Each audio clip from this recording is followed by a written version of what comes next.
Next Level Church, Peterborough. I only got 3 words to say. 3 words that changed everything. 3 words that'll change you. And if they've changed you, somebody let me know when I say them. Here are the words. You ready? He is risen. Come on, somebody. Woo! Happy Easter from Next Level Church. My name is Kenny, and my wife Jackie and I have the privilege and honor of pastoring this church together. And on behalf of everyone in our entire community, welcome to Next Level Church. Welcome to a place where you can be you, all right? You don't have to look a certain way, dress a certain way, feel a certain way. You just be you. Welcome to a place where your family is going to have a lot of fun later on with our helicopter egg drop. Welcome to a place that is so full of life and love, and I got to tell you, there's enough to go around. Welcome to Next Level Church. It's our honor to have you here. If it's your first time with us or you're a guest, maybe just checking it out for the first or second time, I'd love to connect with you. I'd love to answer any questions that you might have about our community and maybe more about kind of what we're about, which I'm going to tell you about today. But if you want to scan that Connect card, you can scan that QR code there. You can text the word hello to the number on the screen, or there's some old-fashioned Connect cards if anybody still remembers how to use a pen. All right, and you can fill it out and drop it in the giving box on your way out. But just would love to connect with you. And then for the egg drop, there's going to be some instructions coming at the end of the experience. And so just hang tight for that, and we'll get to it in just a bit. But let's jump into the message for today. Now, I don't know if you know this, but our church has a softball team in the Peterborough Adult Rec League. We've been in the league for 5 years. The first year we were really, really bad. We never won a game at all. And last year, I don't want to brag, but maybe a little, we only lost 1 game. All right, and so we came in second. I know, thank you. Now I just screwed us over for the rest of the year. But anyways, so I'll never forget a few years back, we're playing a doubleheader, and my wife Jackie, she's a New Hampshire All-Star. She's legit way better at softball than I am and will ever be. But anyways, we had played a doubleheader. We played the first game. She went home to put the kids to bed, and I just stayed for the second game. And about 20 minutes into the game, I get this frantic call from my wife, and she goes, honey, I've got all the kids, and we're in the downstairs bathroom with the door shut because there's a bat in the house. And I'm like, what do you mean there's a bat in the house? What are you talking about? Like, my first thought was like, well, why'd you bring the softball bat into the house? And my second thought was immediately, oh, you mean like a flying bat? Okay. Now, she had told me that when they walked in, that our oldest daughter, Annabelle, had seen this bird, she thought, flying around in the upstairs cove or whatever. And Jackie just kind of shook that off, like, oh, that's a kid thing, right? But then sure enough, she saw a bat. So she quickly grabbed all 5 kids, huddled into the bathroom, and then called me. Now, upon receiving the call, I'm thinking, yeah, I guess I'm going to go be the hero on this thing, right? And so on my way home, I did what any good and loving and protecting father would do, is I called pest control, because there's no way I'm dealing with this on my own, all right? So I called pest control, but it's late at night, and they're like, yeah, we ain't coming out. And then I called some guy in Francistown, man. I don't know, you get these recommendations from people living in a small town. You're like, just call so-and-so who lives in Francistown past the dirt pit, you know? And so I give him a call, and he's like, no, you told me what to do. But he's like, I ain't coming. And I'm like, all right. So in the middle of a hot July summer night, this is what I look like. I put on my puffy jacket. I got my softball glove on one hand, and I'm holding the flashlight there in that hand, and then I got my tennis racket in the other hand. Now, I'm not real sure what I'm going to do with the softball glove. Was it going to catch him? I don't know. It just made me feel better, you know what I mean? And so I let the family know, hey guys, I'm home. I'm going to start checking the rooms for the bat. And so we have about 7 rooms in our home that can be divided and kind of shut off. And so I'm just going room by room. And you have to imagine the situation, because the bats, they don't fly around when it's light, right? They do that in the dark. And so I've got all the lights shut off so that I can be able to see them with my little flashlights. This is kind of a tense situation. And I'm going room by room, and I'm looking for Mr. Bat. And can I just say real quick, bats are just simply flying rats. Yep. Can we all be real about that? Like I know science and yeah, blah, blah, they're cool and they do this and that, but come on, it's a rat with wings. But anyways, and so I'm walking around, I'm checking every room, and as I'm sure it's secure, I close the door behind me, I get to the next one and so on. Well, finally, I get to the last room, and it's our daughter's room, and it's upstairs on the front of the house.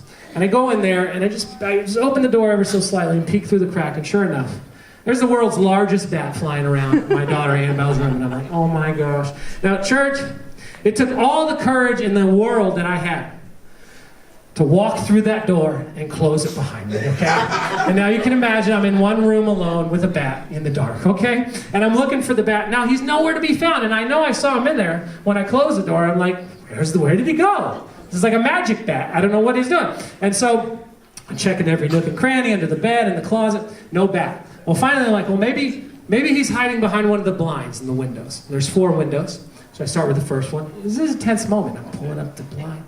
No bat. No bat. And sure enough, the 4th window. I kid you not. I can't make this stuff up. I pull up the blind and I'm shaking.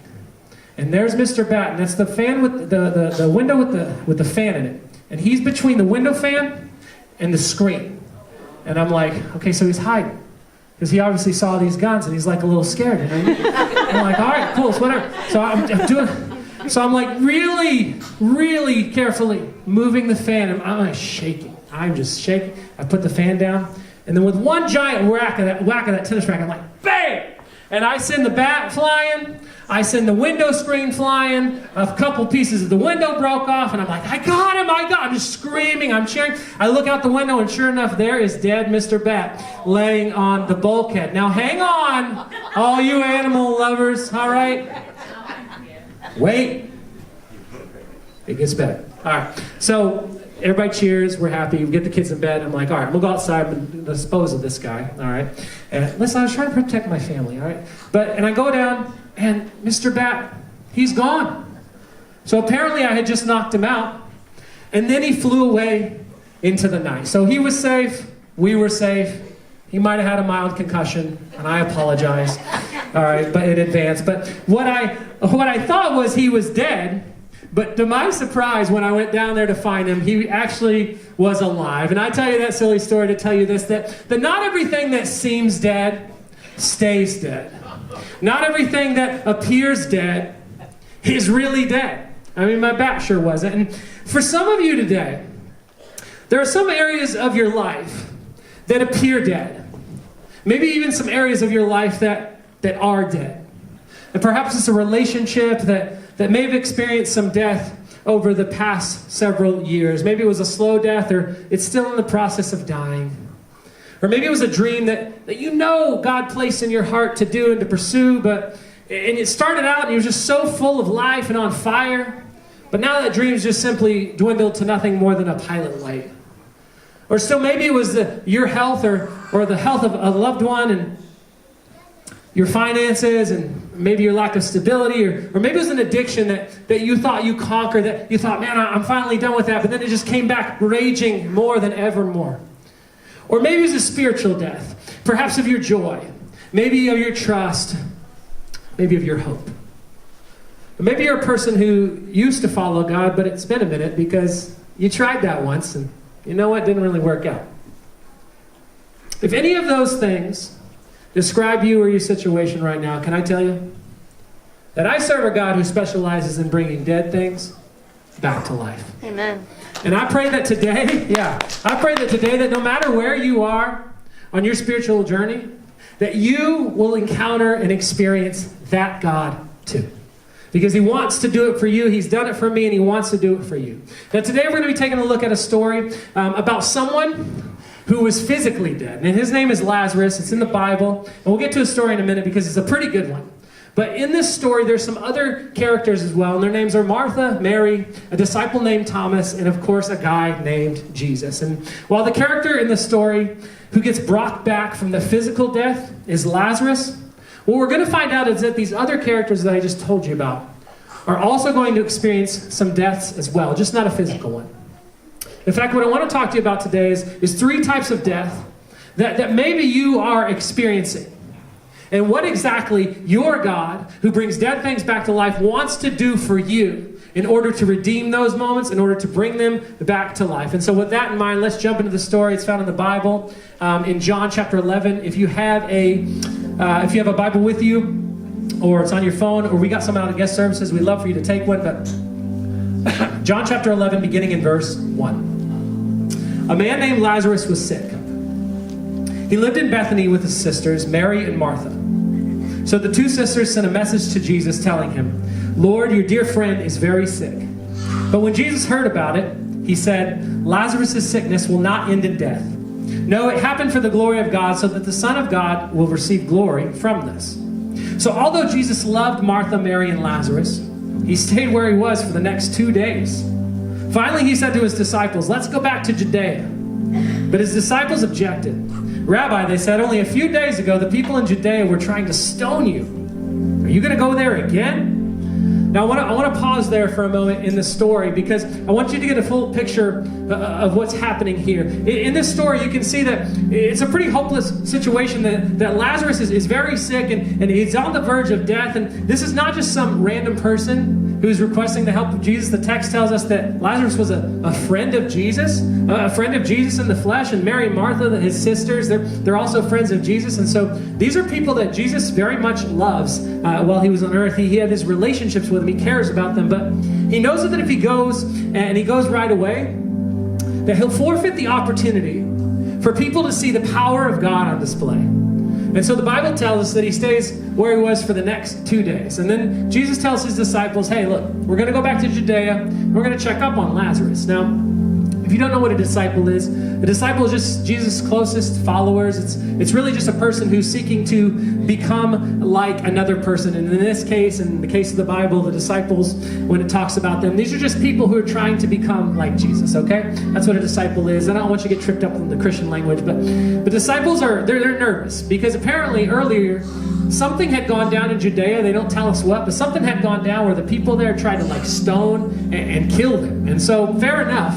Who wants to walk back into that situation, right? So they're giving Jesus a hard time about going back, and they're kind of afraid. And then he clues them into what's going on. Verse 11. Our friend Lazarus has fallen asleep, but now I will go and wake him up.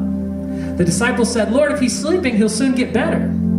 They thought Jesus meant Lazarus was simply sleeping, but Jesus meant Lazarus had died. Now, don't you love this? Like disciples are just a bunch of ordinary dudes, right? They're fishermen, they're tax collectors, just ordinary people like you and I. They're ordinary guys who are real thick-headed. Honestly, men, we're all thick-headed, if we can be real. But I love this about Jesus because he just like, all right, forget all that. I'm just going to break it down for you plain. And he does this for me quite often, and I'm thankful for that because it helps me to learn more things about him. But this is what he says in verse 14. So he told them plainly, Lazarus is dead. It don't get any more clear than that, does it? And for your sakes, I'm glad I wasn't there, for now you will really believe. Come, let's go see him. Verse 16, Thomas, named the twin, said to his fellow disciples, let's go too and die with Jesus. And so Jesus is just like, hey guys, check it out. Lazarus is dead, all right? He ain't sleeping, he ain't passed out from the tryptophan of the turkey at Thanksgiving. You know what I'm saying? Lazarus, he out, out. Done. Dead. It makes me think of that movie from B-Movie. Remember that scene? I won't bring it up. And so now we're going back to the place. Jesus says, now we're going to go back to the place where they try to kill us because he's dead. And we're going to go, and I'm going to show you what I can really do. This is what we're going to do. And now these 12 guys, you have to understand, these disciples of him, they've been with him for a long time. Text tells us that they followed Jesus around for 3 years, and they see him do some pretty amazing things, and they're about to see him do one of the most incredible miracles of all time. But even though these three guys, they spent 3 years, these 12 guys spent 3 years following Jesus around.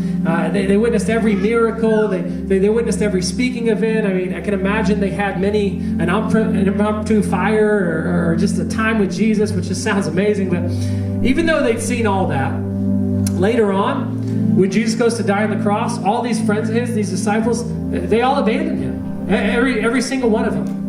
And one of those disciples is named Thomas, like you see in verse 16 there. And he's the guy he's being real bold here and saying, all right, Jesus says to move, we're going to move. I'm in, let's go. I'm all in, Jesus. We're going to die, I'm going to die with Jesus. That's passion, right, church? That's boldness, he's all in. But then later when Jesus goes to die on the cross and is raised to life, this same passionate Thomas, he gets a nickname Doubting Thomas, all right? Because he refuses to believe that Jesus is alive unless he sees his nail-scarred hands and feet and he touches the wound in his side. And so what I want to do is I want to hit pause on this story that we're in today for just a moment, because Thomas, this disciple who's once all in for Jesus here and later becomes a doubter, he teaches us about something that can happen over the course of our lives. And it's the first of the three deaths as we seek to navigate the ups and downs of a world gone mad.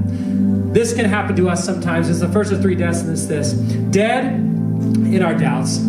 Thomas becomes dead in his doubt. And now I already told you he's a passionate follower of Jesus, right? It's clear from verse 16 that he's just all in. Like, he's in this thing. The rest of the disciples are like, no way, Jesus. I ain't going back to Judea. You crazy. And Thomas is like, come on, let's go. Whatever Jesus said, let's go. But this same passion and this same boldness that Thomas displays here, it later gets him in trouble.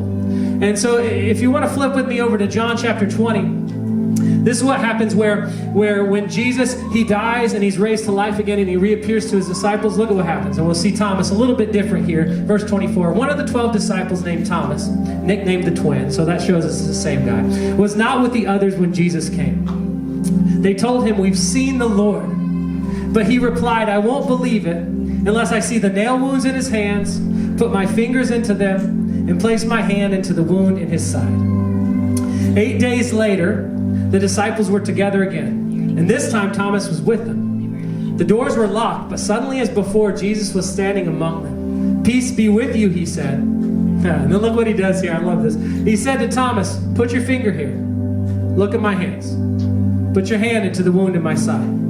Don't be faithless any longer. Believe. My Lord and my God, Thomas exclaimed. And if we're being honest, many of us are like Thomas here, where we've gotten to the point where we're dead in our doubts. Like maybe you were following Jesus at some point, and now that's just kind of faded, you know? Life has this way of closing in on us when we least expect it. And if you're anything like me, when something just random happens to me that I wasn't expecting, or something bad happens to me, like I too can become a bit of a doubting Thomas. God, what's going on here? I thought you said you'd be with me. Maybe a similar thing has happened to you. Like maybe you're in this season where you're wrestling with God, and you're wrestling with some of these doubts. And I like to call these why God moments. Anybody ever have a why God moment? Like, why God? After all these years of following you, am I now going to go through this? Like, why, God, after all my hard work and trying to do the right thing and trying to get that promotion, why am I still working the same old job? Like, why, God, with all my patience and time that I've invested into my children, are they turning from you now and not simply doing what I taught them to do? Like, why, God, after many years of marriage, is my relationship falling apart? Like, I thought you'd be with me, God. Church, this is a dead in your doubt moment. And it's a hard place to be. And it's a very real death that we can experience as we navigate these ups and downs. And going back to the story of Lazarus, there's a lot of doubts happening here. The disciples have some doubts. The sisters of Lazarus have some doubts. And they're all dead in their doubt. All except Jesus. Let's pick the story back up in verse 17. When Jesus arrived at Bethany, he was told that Lazarus had already been in his grave for 4 days. Bethany was only a few miles down the road from Jerusalem. And many of the people had come to console Martha and Mary in their loss. When Martha got word that Jesus was coming, she went to meet him. But Mary stayed in the house. Now, this must have been a difficult moment for all the characters involved. I mean, they go back to Judea, right? To a place where the disciples are terrified. And Jesus shows up, and one of his really good friends is dead. And he's greeted by one of the sisters who comes out to embrace him and welcome him. But the other sister, Mary, the text tells us that she stays behind in the house. And you know, it's this response from Mary as she stays in the house that we see another type of death that can happen to all of us. Is often when things don't go the way that we thought they would, when they don't pan out, we become dead in our discouragement. Show of hands, anyone ever struggle with discouragement? I mean, come on, you're not alive if you haven't struggled with discouragement. But nobody starts out like this, do we? Like, this is why I think kids are so full of life. Like you know, you start out with all these big hopes and dreams as kids. Like, this is what I'm going to do. This is who I'm going to be. Like, I want to grow up to be, you know, whatever. Fill in the blank. What we want our lives to look like. And then discouragement settles in. Well, you know, the person I married, they just never changed. I'd expected them to change, but they never changed. And so I guess I'll never have a good marriage.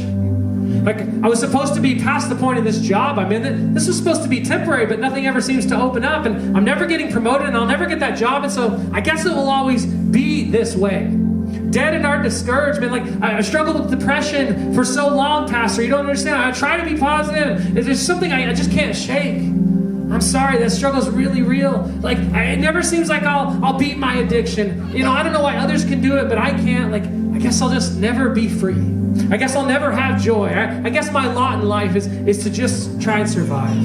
Look, church, discouragement, it's no joke. Like, hashtag the struggle actually is real when it comes to discouragement. And in this situation with Lazarus, the one sister, Mary, man, she's dead in discouragement. She doesn't even want to go out and greet Jesus. I mean, this is Jesus we're talking about. She knows who he is, but she just stays inside the house. Her brother is dead, and she too is experiencing a death. Let's keep going in the story, verse 21. Martha said to Jesus, Lord, if only you would have been here, my brother would not have died. If only, Jesus. If only. I love that. If only you would have been here, this wouldn't have happened. And man, I appreciate Martha's boldness here, because she's calling out the third death that we experience when things don't go according to our plan and purpose. Because Martha's dead in the delay.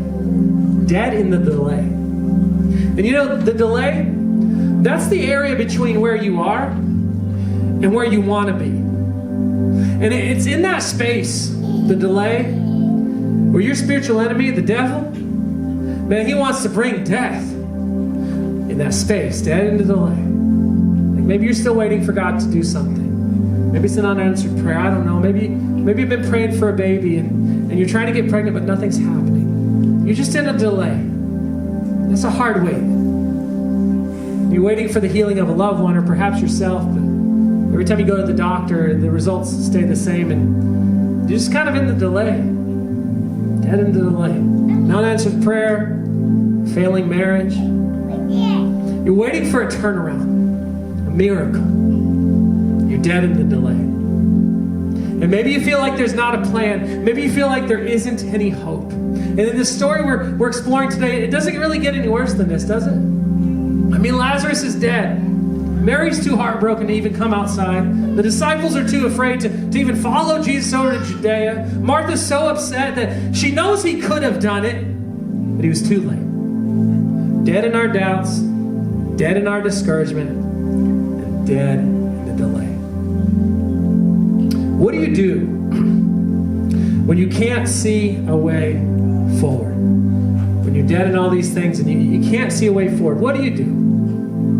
A couple summers ago, I remember it was one of the hottest days ever. One of the hottest days ever. And everyone was doing what they could do to stay cool. I mean, I'm pretty sure it was one of those days where you like go to Shaw's and all of the ice cream is sold out. Like, this is a bad day, right? The leather couch is your enemy because all you do is stick to it. You know what I'm saying? Like, it's a really, really bad day. And now, our house generally stays pretty cool because we're in this like surrounding woodland area, right? But it was just brutally uncomfortable.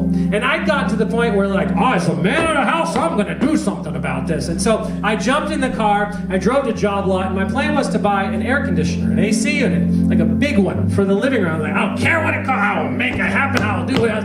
And so, like, this is my attitude. And I get to Job Lot, and I'm like looking at the AC units, and I'm looking at, and then something way cooler caught my eye. The corner of my eye, I saw they had these pools. And I was like, oh. And I get a little distracted sometimes. And so I walked over to the pool, and I was like, well, wouldn't I just be the most amazing dad if I came home with a pool instead of an AC unit? And so sure enough, I checked out. I had a 15 by 48 pool, and the employee at Job Lot helped me fold down the seats and stuff it into my tiny little Subaru. And we drove home, and the kids were like, Dad, you got a pool. You're the best dad ever. And I'm like, just standing there like, yeah, buddy, I won the day today. And so we're setting up the pool. We fill it up with water, and man, it just felt so good to cool off. Oh, we love that pool. We never did get an AC, by the way. But we still have the pool. And when it first got full, it's like 4.5 feet deep. And when it first got full, I just remember standing there looking at the water and saying, man, it is so crystal clear. It looks so inviting. It's just so wonderful. It makes me think of summer on a day like today in the middle of April with snow. I mean, come on. I don't know. But anyways, and I'm like, it's just so clear. It's so beautiful. And I just kind of stand there admiring it. And then I thought, I should find a way to probably keep it that way. So I started doing some research, like how do you keep the water clear to pool? Settled on these chlorine taps that you put in the little floaty guy, that like a shark or a duck or whatever it is, and it rolls around and just kind of automatically disperses the chlorine. And I was like, oh cool, this is going to be great. Now, there was one problem here, is that even though my pool was crystal clear, apparently the water had iron in it. And I didn't know this until I added the chlorine. Because if you don't know what happens when you add chlorine to water with iron in it, is the iron oxidizes and it just turns really, really, really, really brown. And so the next day I go from crystal clear pool to look like we brewed coffee in it. And I'm like, what's happened here? I can't believe this. But you know, just because I couldn't see the iron, didn't mean the iron wasn't there. I had no idea it was there, but it was there the whole time. And once I added chlorine, I figured that out. Just because I couldn't see the iron doesn't mean it wasn't there. And many of you're dead in your doubts, you're dead in your discouragements, and you're dead in your delays. But can I tell you, just because you can't see a way forward doesn't mean it isn't there. And in this hopeless moment, look, Lazarus is physically dead. He's out. Mary and Martha, they can't see God's plan. They can't see a way forward. But just because they couldn't see God's plan doesn't mean there wasn't a plan. Just because they couldn't see that he was working didn't mean that he was working. Verse 21 and 22. Martha said to Jesus, Lord, if only you had been here, my brother would not have died. But even now, I know God will give you whatever you ask. I want to pump the brakes there and say this. Some of you, you're feeling dead right now, like Martha. You need an even now moment. Even now, I know that God will give you whatever you ask. Even now, I feel doubtful, but I know that God is the truth teller. I know that he's gonna get me through my doubts, even now. Even now, I feel discouraged, but I know God has the final say. Even now, he's going to turn it around. Even now, I can't see a way forward, but I know that he is the way maker. Even now, it seems hopeless, but I know that my God is the hope dealer. Even now, if you're in need of an even now moment, check it out. Even now, I know that God will give you whatever you ask. Jesus told her, your brother will rise again. Yes, Martha said, he will rise when everyone else rises at the last day. Jesus told her, I'm the resurrection and the life. Anyone who believes in me will live even after dying. Everyone who lives in me and believes in me will never, ever die. Do you believe this, Martha? Now, it sounds to me like Martha's about to get her even now moment. Come on, somebody. Jesus makes a bold statement here. He says, I'm the resurrection and the life. Martha, there isn't another plan. I am the plan. I'm the only way to find God. I'm the only way to find life. And you know, anyone who believes in me will live even after dying. Everyone who believes in me and lives in me will never, ever die. And then he asks Martha a very simple question. But it's this question that everything in our lives ultimately comes down to, culminates in this question. Jesus says, do you believe? There is no other question that is so all-encompassing of all the conversations that you could ever be a part of all the debates in the world, of all the crazy fear in the world, all the madness things that are happening in the world. It all comes down to this one question. Do you believe? Look, not that you're good, okay? Not that you understand everything. Not that you can figure this out. Not that you don't wrestle with doubts. Not that you don't experience discouragement. Not that you don't encounter delays. Simply, do you believe? Not that you're good, but that he's good. Do you believe? Not in your knowledge, but in the knowledge that he's the truth. Do you believe? Not that you can figure this out, but that he has all the plans. Do you believe? Not that things are going to go your way, but that he is the way. Do you believe that he's the truth? Do you believe that he's the life, that he's the only resurrection from the spiritual deaths that you are facing? Do you believe? This is what it all comes down to. Because if you want to be free from the deaths of doubt, discouragement, and delay, then it's time to answer this question. Do you believe? Verse 27, this is Martha's response.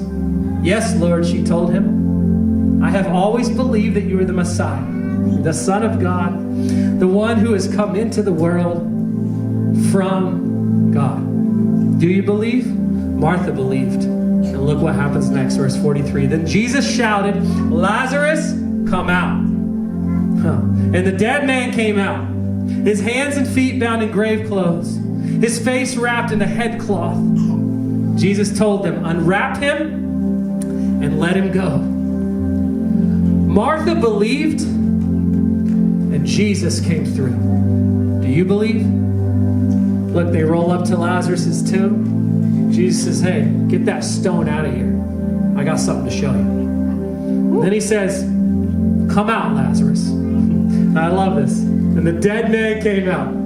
I love it. The dead man came out. And then when he walked out of that tomb, even though he was physically alive, he still had the appearance of death. Hey, Bruce, take me back one slide. I wanted people to see the scripture. Look at this. He still had the appearance of death. It says the dead man came out. His hands and his feet are bound in grave clothes, and his head's wrapped in a headcloth. He looks like a mummy, you know what I mean? Like, he's alive, but he had the appearance of death.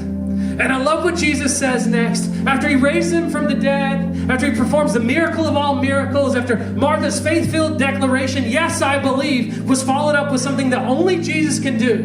The dead man comes out of his grave, and then Jesus says, unwrap him and let him go. Church, I don't want you to miss this. Jesus didn't want Lazarus to just breathe. He wanted him to shed death. He didn't just raise him from the dead. He brought him back to life. And maybe you aren't physically dead. You're not, because you're here, all right? But you're experiencing one of those deaths that I talked about today. And I'm here to tell you that your God, He's not just going to raise you out of death.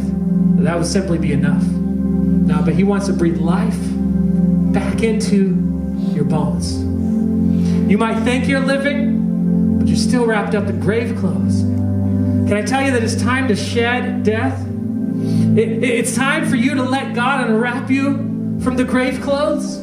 Your broken past, your failures, your mistakes. You know what Jesus says? Unwrap him and let him go. It's time to shed death. It's time to leave the past where it belongs, in the rearview mirror of your life. You know, your failed dreams, your dead dreams, all the attempts to take hold of what God put in your heart to do. Jesus says, unwrap him and let him go. It's time to shed death and start walking towards your newness of life again, towards your dreams again, your broken relationships, your countless attempts to make things right. Unwrap him and let him go. It's time to shed death and start forgiving those who hurt you in this life. Those are grave clothes that you do not need to wear anymore. Look, God's desire is not just to get us to heaven on the other side of life. I don't know what you've been told. That's not His only desire. His desire is to give us life here and now. He wants us to unwrap us from the death that is to come for eternity, but also from the death that is right now. We live in a broken world, but Jesus came to bring life and to give it to the full. The scriptures say that His invitation is both a when and then for eternity, but it's a here and now, available to you in this moment. You can have as much of God as you want. You can take hold of as much of life as you want on this side of eternity, because He's the giver of life, and there's plenty to go around. Yeah. All you have to do is answer this one simple question. Do you believe? Do you believe that Jesus is the only way to God? Do you believe that He's the only way to find life? Do you believe that He's the only way and the only one who can turn your dead, broken yesterdays into your bright and beautiful tomorrows? Unwrap him and let him go. It's time to shed death and walk into the newness of life that God has given you. God specializes in bringing what is dead back to life. Do you believe? There's another story in the Bible where someone who was once dead, Lazarus, came back to life. And it's the story on which everything else hinges. It's a story that, if you let it, changes you and ultimately will change you. And it changes me. And it changes all of history.